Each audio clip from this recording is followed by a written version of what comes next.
Assalamualaikum warahmatullahi wabarakatuh. Perkenalkan, saya Dian Mawati, mahasiswi Universitas Terbuka semester 3 dengan NIM 053322616, Prodi Ilmu Komunikasi UPBJJ Bandung.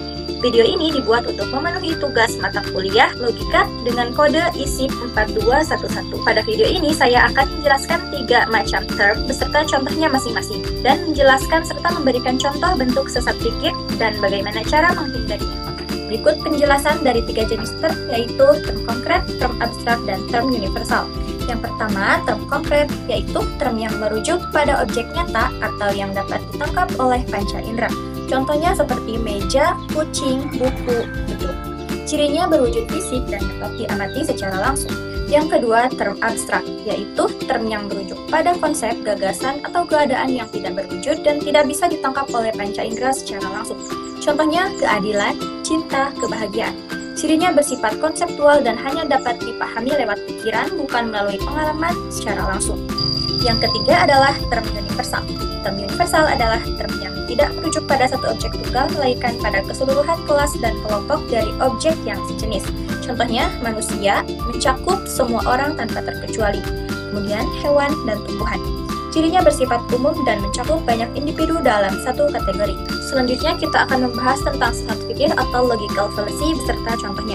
Logical fallacy adalah kesalahan dalam penalaran yang menghasilkan argumen tidak valid atau logis. Beberapa bentuk sesat pikir yang umum ditemui antara lain yang pertama ad hominem atau serangan pribadi, yaitu menyerang pribadi lawan bicara bukan argumennya. Contoh, pendapatmu tentang ini tidak valid karena kamu gemuk. Yang kedua adalah straw man, yaitu mengubah atau menyederhanakan argumen lawan agar mudah diserang. Contohnya, dia bilang kita harus mengurangi anggaran militer, jadi dia ingin negara ini tidak punya pertahanan sama sekali. Selanjutnya adalah sleepily stupid atau lereng licin, yaitu menganggap satu tindakan kecil akan menyebabkan rangkaian kejadian besar tanpa bukti yang cukup. Contohnya, kalau kita izinkan siswa memakai ponsel di kelas, nanti mereka tidak akan pernah belajar lagi. Berikut adalah cara menghindari logical fallacy atau sesat pikir. Yang pertama adalah pelajari berbagai jenis sesat pikir agar kita bisa mengenali kapan argumen mengandung kesalahan logika. Yang kedua, evaluasi argumen secara kritis dengan memeriksa bukti dan logika yang digunakan.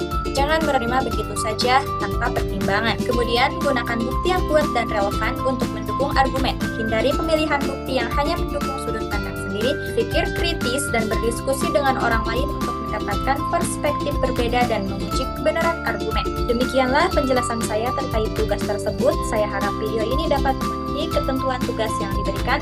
Semoga materi yang saya sampaikan jelas dan apabila ada kekurangan mohon dikoreksi. Terima kasih. Wassalamualaikum warahmatullahi wabarakatuh.